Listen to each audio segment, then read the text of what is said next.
ಅಫ್ಘಾನಿಸ್ತಾನದ ವಿರುದ್ಧದ ಮೂರನೇ ಏಕದಿನ ಪಂದ್ಯದಲ್ಲಿ 9 ವಿಕೆಟ್ಗಳ ಗೆಲುವು ಸಾಧಿಸುವ ಮೂಲಕ ಟೀಂ ಇಂಡಿಯಾವು ಸರಣಿಯನ್ನ ಕ್ಲೀನ್ ಸ್ವೀಪ್ ಮಾಡಿಕೊಂಡಿದೆ.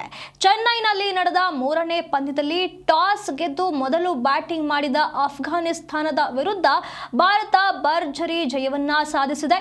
ಭಾರತದ ಪರ ಬಿಗಿ ಬೌಲಿಂಗ್ ದಾಳಿ ನಡೆಸಿದ ಪ್ರಸಿದ್ಧ ಕೃಷ್ಣ 8.2 ಓವರ್ಗಳಲ್ಲಿ 23 ರನ್ಗಳಿಗೆ 5 ವಿಕೆಟ್ ಕಬಳಿಸಿದ್ರು. ಹಾಗೆ 219 ರನ್ ಗುರಿ ಬೆನ್ನತ್ತಿದ ಭಾರತಕ್ಕೆ ಆರಂಭಿಕ ಯಶಸ್ವಿ ಜೈಸ್ವಾಲ್ ಮತ್ತು ರೋಹಿತ್ ಶರ್ಮಾ ಈಗ ಮೊದಲ ವಿಕೆಟ್ಗೆ 170 ರನ್ಗಳನ್ನು ಗಳಿಸುವ ಮೂಲಕ ಕೇವಲ 28.4 ಓವರ್ಗಳಲ್ಲಿ ಗುರಿ ಮುಟ್ಟುವ ಮೂಲಕ 9 ವಿಕೆಟ್ಗಳ ಭರ್ಜರಿ ಗೆಲುವು ಸಾಧಿಸಿತು.